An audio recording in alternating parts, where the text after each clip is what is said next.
નમસ્કાર વિદ્યાર્થી મિત્રો, ઓક્સફર્ડ સ્કૂલ ઓફ સાયન્સ અમરેલીમાં આપનું હાર્દિક સ્વાગત છે. ગયા વિડીયોની અંદર આપણે પાઠ 12 પ્રસંગદીપ લેખક ભરત ભટ્ટનો જે પાઠ છે પ્રસંગ કથા એ આપણે જોયું હતું. આજે આ વિડીયોની અંદર આપણે કાવ્ય 13 પરાજયની જીત લેખક કવિ પ્રહલાદ પારેખનું જે ખંડ કાવ્ય છે એ જોવાનું છે. તમારે 13 ડિસેમ્બર ને રવિવારના રોજ ગુજરાતીનું 50 માર્ક્સની એક ટેસ્ટનું જે આયોજન આપણે કરેલું છે ટેસ્ટ સિરીઝમાં, એમાં 13 તારીખ રવિવારે ગુજરાતીની જે ટેસ્ટ તમારી લેવામાં આવશે એ ગુજરાતીની ટેસ્ટની અંદર 50 માર્ક્સની ટેસ્ટમાં 1 થી 13 પાઠ કાવ્ય તમને આપેલા છે. કોર્સ જે તમને મોકલ્યો PDF સ્વરૂપે એમાં આપણે વચ્ચે જે પાઠ કાવ્ય કેન્સલ થયા છે, આમ તો પાઠ એક કેન્સલ નથી થયા, પણ કાવ્ય વચ્ચે 5મું છપ્પા ઉખાણા અને એક 11મું કાવ્ય સીમ અને ઘર, આ 2 પૂરા થયા, 2 કેન્સલ થયેલા છે. એટલે એ 2 કાવ્યને બાદ કરતા પાછળ વધેલા 1 થી 11 પાઠ કાવ્ય જે છે, એટલે કે અહીંયા આ પરાજયના જીત સુધીના જે પાઠ કાવ્યો છે એના પ્રશ્નો જે છે એ તમને પૂછવામાં આવશે. એમાં MCQ જે આપણે ટેસ્ટ લેતા એ પ્રકારના પ્રશ્નો પણ હશે, 1 માર્ક્સના પ્રશ્નો હશે, 2 માર્ક્સના પ્રશ્નો હશે અને 4 માર્ક્સના એટલે કે મુદ્દાસર જવાબ આપો એવા પ્રશ્નો પણ હશે. એટલે માત્ર પ્રશ્નોની આ જે તમારી ટેસ્ટ છે 50 માર્ક્સની એ રહેશે. એની અંદર કોઈ વ્યાકરણના મુદ્દા પૂછવામાં આવશે નહીં કે લેખનની કોઈ વસ્તુ પણ પૂછવામાં આવશે નહીં. એટલે રિવિઝનના હેતુથી આ ટેસ્ટનું આપણે આયોજન કરેલું છે. એટલે પહેલાં કાવ્યથી લઈ અને આ 13મા કાવ્ય સુધી, એમાં વચ્ચે 5મું અને 11મું 2 કાવ્યને બાદ કરી દો, એ સિવાયના બધાના પ્રશ્નો સ્વાધ્યાયના તમારે ખાસ જોઈ લેવાના છે. અને એ સ્વાધ્યાયના પ્રશ્નોની અંદરથી તમારું પેપર જે ટેસ્ટ પેપર છે એ સેટ થશે અને એ તમારે વ્યવસ્થિત પિન પેજની અંદર એ ટેસ્ટ લખવાની છે. જેવી રીતે તમે છમાસિક પરીક્ષાનું પેપર લખ્યું એવી જ રીતે 2-3 પિન પેજ ભેગા કરી અને એક બંચ બનાવી પિનઅપ કરી અને તમારે એની અંદર એ ટેસ્ટ લખવાની છે. ટેસ્ટ 1 ગુજરાતી, એ તારીખ ને એ બધું ઉપર ટાઇટલ મારી દેવાનું તમારે. તો આજે આપણે કાવ્ય 13 પરાજયની જીત જોવાનું છે. કવિ પ્રહલાદ પારેખના ખંડકાવ્યની અંદર સમ્રાટ અશોકની વાત વર્ણવેલી છે. પહેલાં આપણે કાવ્યનો થોડોક સાર સમજીએ. મગધના રાજા સમ્રાટ અશોક કે જેમણે પોતાની બાજુમાં આવેલા કલિંગ રાજ્ય ઉપર આક્રમણ કર્યું. સમ્રાટ અશોકને સમગ્ર વિશ્વ ઉપર પોતાનું આધિપત્ય જમાવવાની મહેચ્છા હતી.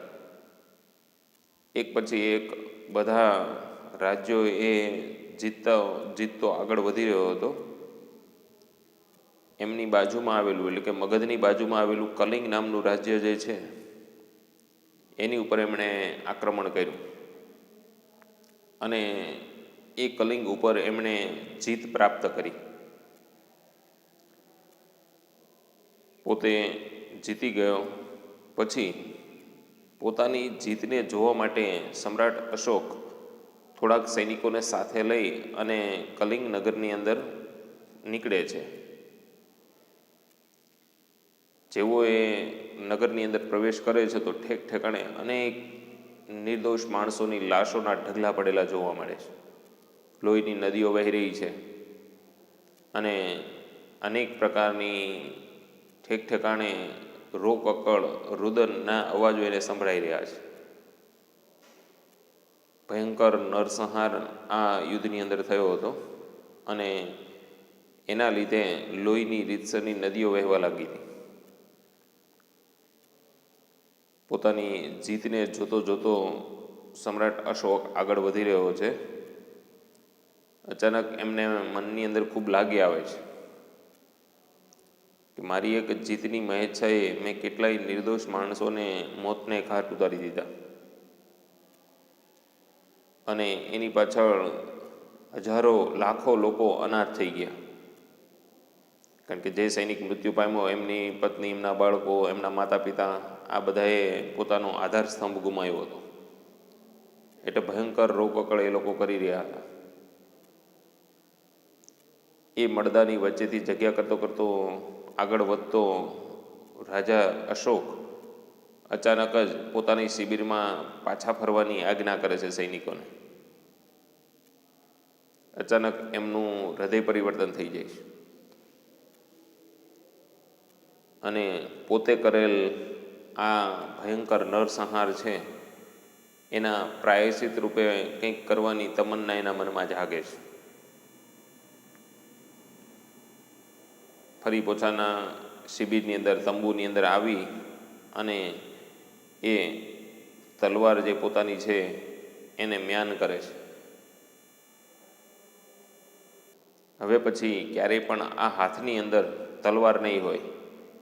આ હાથોની અંદર હવે પછી ધર્મની ધજા ફરકતી રહેશે, એટલે કે ધર્મની ધજા છે. એટલે એમનું અશોકનું હૃદય પરિવર્તન થાય છે અને એમણે રાજાની જે આધિપત્ય જમાવતી જે બધી સેવાઓ છે એ છોડી દીધી અને ધર્મની વાટ જે છે, ધર્મનો રસ્તો છે એ પકડી લે છે. એટલે આવી રીતે કલિંગના યુદ્ધ પછીની સમ્રાટ અશોકની સ્થિતિનું વર્ણન કવિ પ્રહલાદ પારેખે આ ખંડ કાવ્યની અંદર આપણને કરીને આપેલું છે. અને સમ્રાટ અશોકના હૃદય પરિવર્તનની આખી જે ઘટના છે એને અહીંયા કાવ્યના સ્વરૂપમાં કવિ પ્રહલાદ પારેખે વર્ણવેલી છે. તો આપણે જોઈએ કાવ્ય 13 પરાજયની જીત, કવિ પ્રહલાદ પારેખ. આપણે ગયા લેક્ચરની અંદર પ્રસંગદીપ નામનો જે પાઠ ભણ્યા, નાનાભાઈ ભટ્ટના દીકરા ભરત ભટ્ટે લખેલો જે પાઠ હતો, અને એમાં જે દક્ષિણામૂર્તિ સંસ્થાની વાત કરી હતી, એ દક્ષિણામૂર્તિ સંસ્થાની અંદર આ પ્રહલાદ પારેખનો ફાળો પણ ખૂબ મોટો રહેલો છે. એટલે એ દક્ષિણામૂર્તિ સંસ્થામાં એમણે ખૂબ સારું મોટું યોગદાન આપેલું છે. એવા આ કવિ પ્રહલાદ પારેખનું જે ખંડ કાવ્ય છે જોઈએ આપણે. એમણે નાનાભાઈ ભટ્ટ અને હરભાઈ ત્રિવેદી નામના વ્યક્તિ પાસેથી શિક્ષણ પ્રાપ્ત કરેલું છે. આપણે જે આગળ વાત કરી, લોકભારતી સણોસરા અને ગ્રામ દક્ષિણામૂર્તિ આંબલા, આ સંસ્થાની સ્થાપના કરનાર નાનાભાઈ ભટ્ટ, કે એ ભાવનગરની અંદર ખૂબ સારા કેળવણીકાર તરીકે કાર્ય કરી રહ્યા હતા. તો એમની પાસેથી શિક્ષણ પામેલા આપણા આ કવિ પ્રહલાદ પારેખ, કે જેમનો જન્મ ભાવનગરની અંદર થયેલો છે, અને એમણે આ ખંડકાવ્ય આપણી સામે આપ્યું છે. ખંડકાવ્યની અંદર શબ્દો ઘણા અઘરા એવા છે, એટલે શબ્દાર્થની બુક પણ સાથે રાખજો, ટેક્સ્ટ બુક પણ તમારી સામે ખુલ્લી રાખજો. જોઈએ આપણે, જો કાવ્ય 13 પરાજયની જીત, કવિ પ્રહલાદ પારેખ. થયું ખતમ યુદ્ધ ને સકલ શોર તેનો સમો, કલિંગ પડ્યું અશોકનું નૃપ પામ્યો છે જય. થયું યુદ્ધ ખતમ, એટલે કે કલિંગ અને મગધ વચ્ચેનું યુદ્ધ છે એ પૂરું થયું.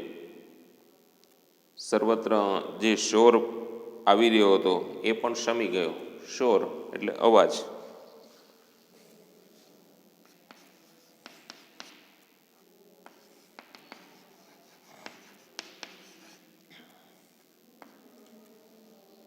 શમ્યો એટલે બંધ થઈ ગયો. ચારે બાજુથી આવતો અવાજ છે એ હવે બંધ થઈ ગયો. કલિંગ પડ્યું અશોક રૂપ પામ્યો છે જય. કલિંગ પડ્યું એટલે કલિંગની હાર થઈ અને સમ્રાટ અશોકની જીત થઈ. એટલે અશોક નૃપ પામ્યો છે જય. નૃપ એટલે રાજા, એટલે રાજા અશોકની જીત થઈ અને કલિંગ રાજ્યની હાર થાય છે. ભયંકર હતી લડાઈ, સહુ નાદ શસ્ત્રો તણા, ભયાનક હતા, કૃતાંત કરતો તહીં તાંડવ. આ મગધ અને કલિંગ વચ્ચેની લડાઈ છે એ ખૂબ ભયંકર હતી અને એની અંદર અનેક પ્રકારના શસ્ત્રોના નાદ જે છે એ સંભળાતા હતા. તલવાર છે, ગદાઓ છે, ભાલા છે, એવી અનેક પ્રકારના અસ્ત્ર શસ્ત્ર સાથેની જે આ લડાઈ હતી એના અનેક પ્રકારના શસ્ત્રોના અવાજ આવી રહ્યા હતા અને એ અવાજો પણ ખૂબ ભયાનક હતા. કૃતાંત કરતો તહીં તાંડવ. કૃતાંત એ શબ્દ એક લખજો.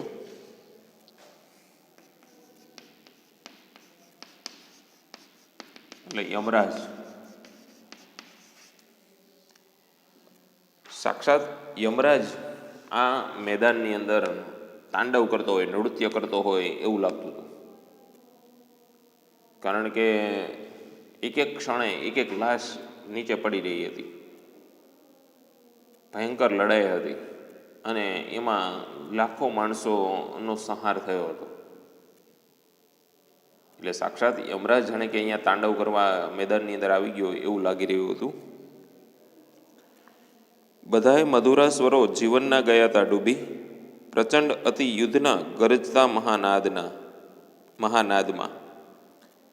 એટલે જીવનના બધા ખુશીના મધુરા જે સ્વરો છે એ ડૂબી ગયા હતા. એટલે ક્યાંય પણથી કોઈ લોકોને આનંદથી જીવવાનો પ્રસંગ દેખાતો ન હતો. અને આજે પ્રચંડ ભયાનક યુદ્ધ હતું એ યુદ્ધની અંદર આ જીવનની બધી જ ખુશી ડૂબી ગઈ હોય એવું લાગતું હતું. કારણ કે કલિંગની અંદર એક પણ સૈનિક જીવિત ન હતો અને જે પણ સૈનિકો મૃત્યુ પામ્યા હતા એમનો આખો પરિવાર રોકકળ અને આક્રંદ કરી રહ્યો હતો. એટલે ક્યાંય કોઈ જીવનની ખુશીના આનંદના જે પ્રસંગો છે એ દેખાતા ન હતા. તમામ લોકોના જીવનની ખુશીના આનંદના જે પ્રસંગો છે એ બધા યુદ્ધની અંદર ડૂબી ગયા હતા. શમો બહુદિન પછી પદ પ્રહાર તે તાંડવી, પરાજિત કલિંગમાં ચૂપકીદી છવાઈ રહી. શમો બહુદિનો પછી પદ પ્રહાર એ તાંડવી. પદ પ્રહાર એક શબ્દ લખજો.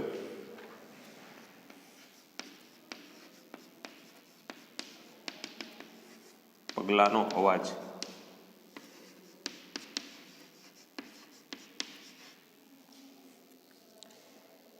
શેમો બહુદિનો પછી પદપ્રહાર એ તાંડવી.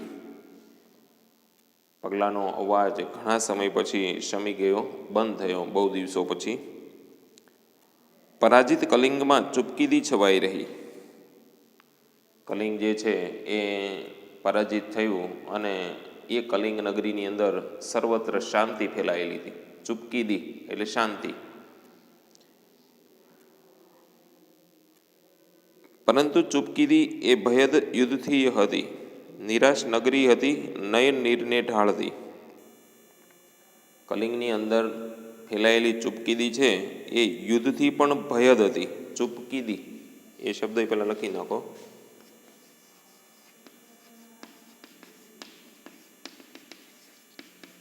શાંતિ. કલિંગની અંદર ફેલાયેલી શાંતિ છે એ એકદમ ભયદ હતી. ભયદ શબ્દ સમૂહ માટે એક શબ્દ. ભયથી ભરેલી, ભયાનક બીજા અર્થમાં કેવું હોય.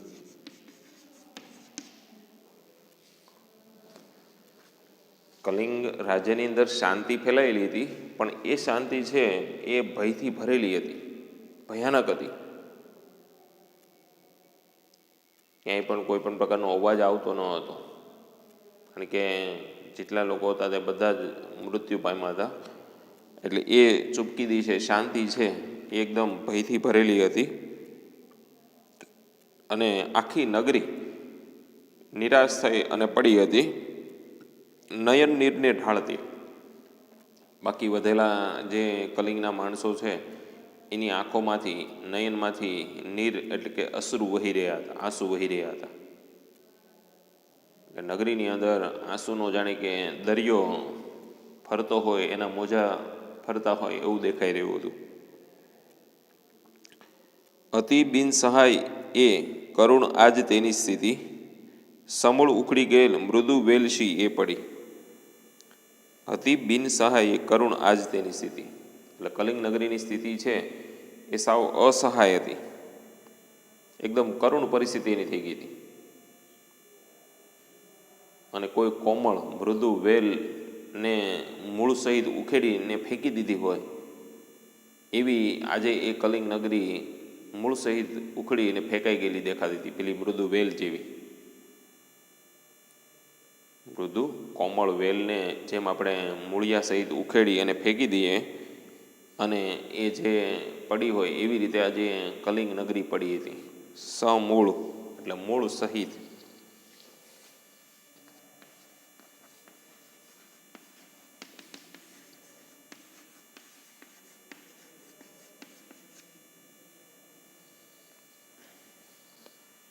મૃદુ એટલે કોમળ, એટલે કોમળ મૃદુ વેલને મૂળિયામાંથી ઉખેડીને ફેંકી દે એવી રીતે કલિંગ નગરી આજે પડી હતી.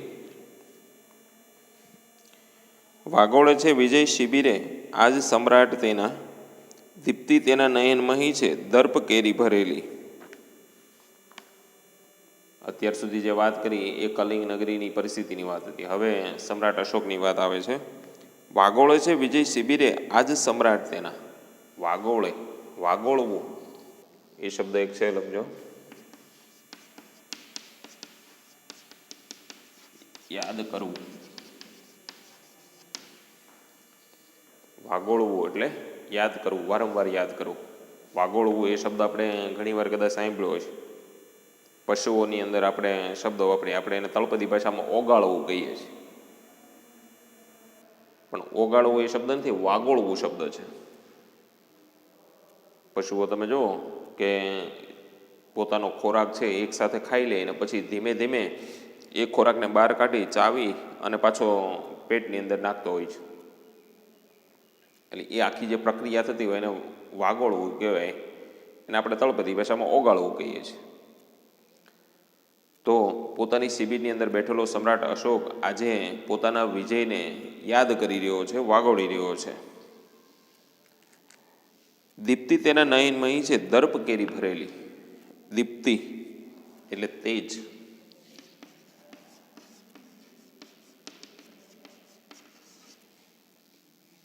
અને દર્પ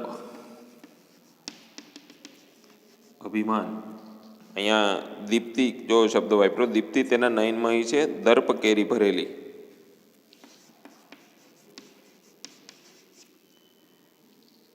એટલે રાજાની આંખોમાં અભિમાનનું તેજ દેખાઈ રહ્યું છે. સમ્રાટ અશોક જીત મેળવે છે કલિંગ ઉપર અને પોતાના શિબિરની અંદર બેઠો બેઠો પોતાના વિજયને યાદ કરી રહ્યો છે, વાગોળી રહ્યો છે.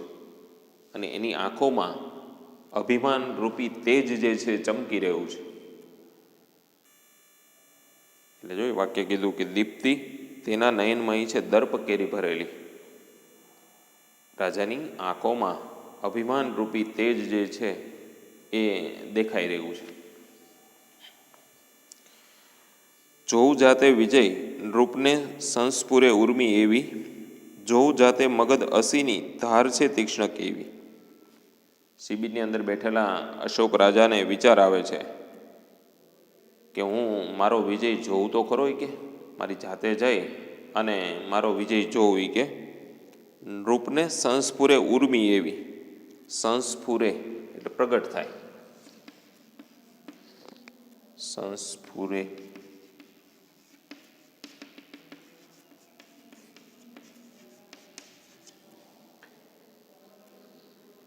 ઉર્મી એટલે વિચાર. રાજાને એવો વિચાર પ્રગટ થાય છે મનમાં કે હું જાતે જઈ અને મારું વિજય તો જોઉં, કે કેવો મેં વિજય પ્રાપ્ત કર્યો છે. કે જોઉં જાતે મગધ અસીની ધારસે તીક્ષ્ણ કેવી. હું જઈને જોઉં તો ખરો કે મગધની અસીનીની ધાર કેવી તીક્ષ્ણ છે. અસીની એટલે તલવાર.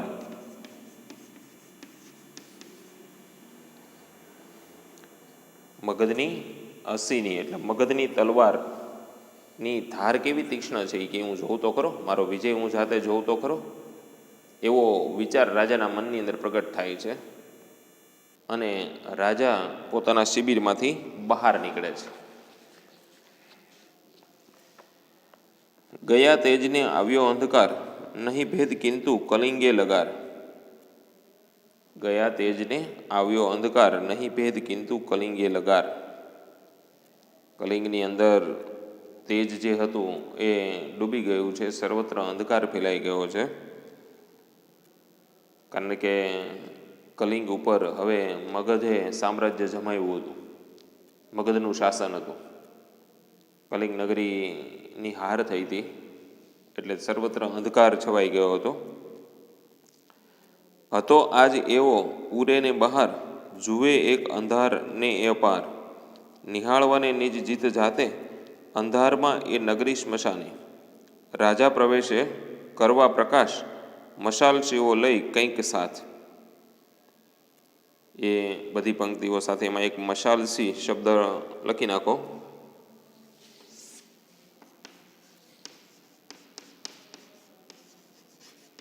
મશાલસીઓ એટલે મશાલ સાથે રાખી ચાલતા સૈનિકો.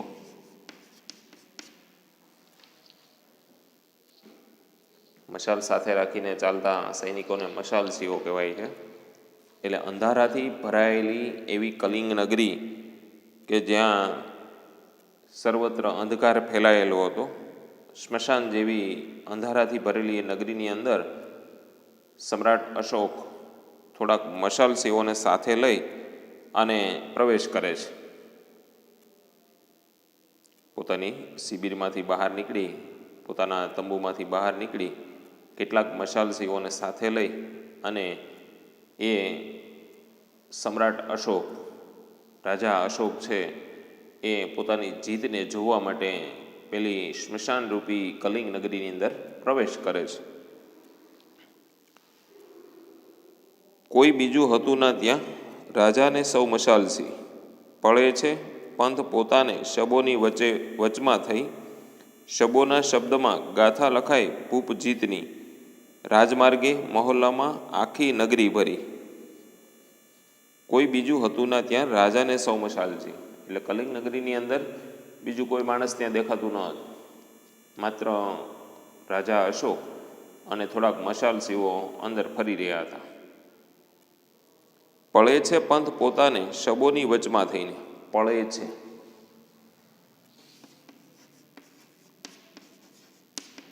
એટલે શોધે છે. સમ્રાટ અશોક, રાજા અશોક છે એ પેલા શબોની વચ્ચેથી રસ્તો શોધે છે. એટલા શબો આમ ઢગલો થઈ ગયો હતો, એમાંથી રસ્તો ક્યાં છે એ શોધવો મુશ્કેલ હતો.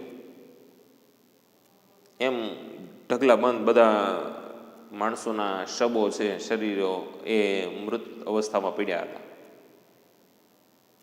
એટલે રાજા અને મશાલસી એ શબોની વચ્ચે થઈ અને રસ્તો શોધતા શોધતા આગળ વધે છે. શબોના શબ્દમાં ગાથા લખાય ભૂપ જીતની. એ શબોની અંદરથી જાણે કે રાજાના જીતની ગાથા સંભળાઈ રહી હતી. ગાથા એટલે કથા, ગાથા એટલે કથા. સમ્રાટ અશોક જ્યારે કલિંગની અંદર પ્રવેશ કરીને આગળ વધી રહ્યો છે તો એ શબોની વચ્ચેથી રાજાના જીતની કથા જાણે કે એને સંભળાતી હોય એવું લાગે છે. રાજમાર્ગે મહોલ્લામાં આખી નગરી ભરી. એટલે રાજમાર્ગ જે મેઇન રસ્તો હતો એ શેરીના મહોલ્લાની અંદર બધી જગ્યાએ લાશોના ઢગલા પડ્યા હતા.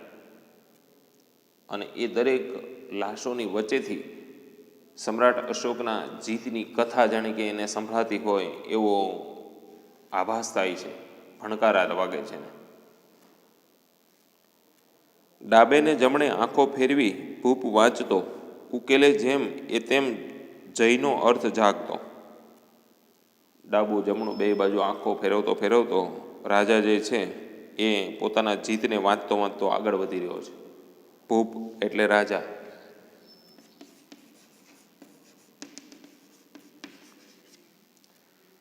પોતાની જીતને, પોતાના જયને વાંચતો વાંચતો રાજા છે એ ડાબે જમણે આંખો ફેરવતો ફેરવતો આગળ વધી રહ્યો છે. જેમ જેમ એના વિજયનો ઉકેલ મેળવવા મથે છે એમ એમ એ વધારે ગૂંચવાતો જાય છે. રાજા આજે અનુભવ કરે અંતરે કો અપૂર્વ, જાણ્યો નહોતો કદી જયનો અર્થ મહેકાર આવો. સમ્રાટ અશોકને આજે અનુભવ થાય છે પોતાના હૃદયની અંદર, અંતરની અંદરથી કંઈક અપૂર્વ એવો અનુભવ થયો અને એને થયું કે મેં જીતનો, વિજયનો અર્થ આવો કદી જાણ્યો નહોતો. કે વિજયની પાછળ એટલી ભયાનકતા હશે, આવો ભેકાર જય હશે એવું મને લાગતું નહોતું, મેં કદી જાણ્યું નહોતું. કારણ કે રાજા તો શું છે, મોટેભાગે યુદ્ધ કરી લડાઈ જીતી અને પછી સીધા જ પોતાના રાજ્યની અંદર વયા જાય અને પછી થોડા સમય પછી એ રાજ્ય ઉપર, રાજગાદી ઉપર બેસી જતા હોય.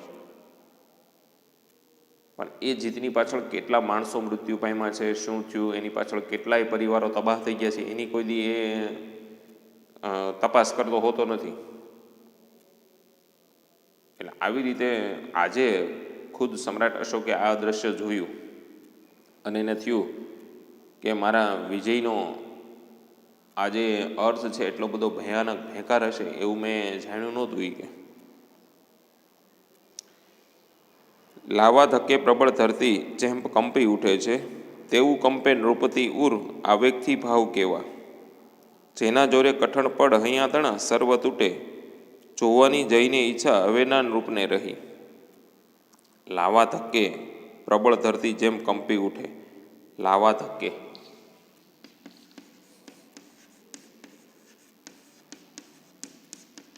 એટલે લાવારસના ધક્કાથી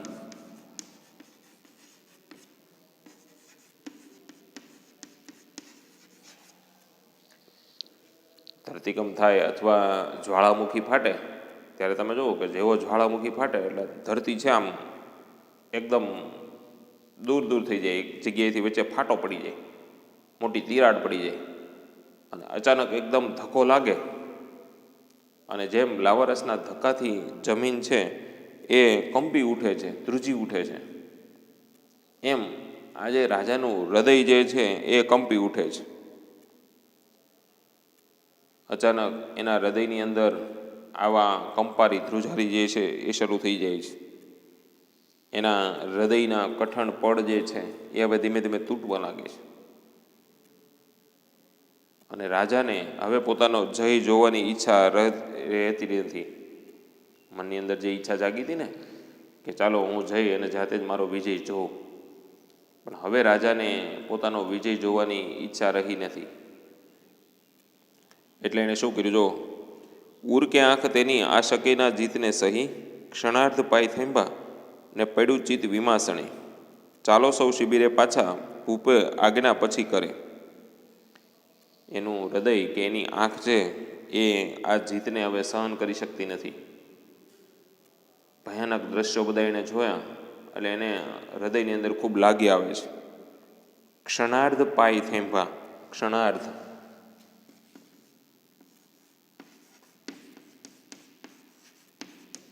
થોડા સમય માટે, થોડી ક્ષણો માટે એના પાય એટલે પગ છે એ અટકી જાય છે અને એનું ચિત્ત વિમાસણે, મૂંઝવણમાં પડી જાય છે. એનું મન છે મૂંઝવણમાં અનુભવી રહ્યું છે. અને પછી ભૂપે એટલે કે રાજે આજ્ઞા કરી, ચાલો સૌ શિબિરે પાછા. પેલા મશાલસીઓ અને સૈનિકો જે સાથે હતા એને અચાનક જ રાજે આજ્ઞા કરી કે ચાલો બધા પાછા શિબિરમાં. અચાનક રાજાની આજ્ઞા થઈ એટલે સૈનિકો પણ બધા ચોંકી ગયા,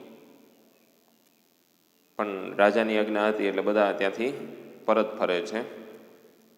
એટલે ત્યાં સુધી રાજાની આજ્ઞા થઈને પછી શું થયું, પાછળ એનું હૃદય પરિવર્તન કેવી રીતે થયું ને એ બધી વાત આગળ કરેલી છે, એ આપણે હવે પછીના વિડીયોની અંદર જોઈશું. ત્યાં ટીક કરી રાખજો. અહીંયા સુધી કાવ્ય જે આપણે ચલાવ્યું એમાં વચ્ચે ક્યાંય શબ્દો રહી ગયા હોય તો બુકની અંદર લખી રાખજો. કંઈ ન સમજાતું હોય તો ફોનથી પણ તમે પૂછી શકો છો, અને વચ્ચે કોઈ શબ્દો રહી ગયા હોય તો એ બુકની અંદર લખી રાખજો. ફરી પાછા જ્યારે આપણે મળીશું ત્યારે એ શબ્દોની વિસ્તૃત ચર્ચા કરીશું. હવે પછી આગળ રાજા શિબિરમાં ગયા પછી શું થાય છે એની વાત હવે પછીના વિડીયોની અંદર કરીશું. આભાર.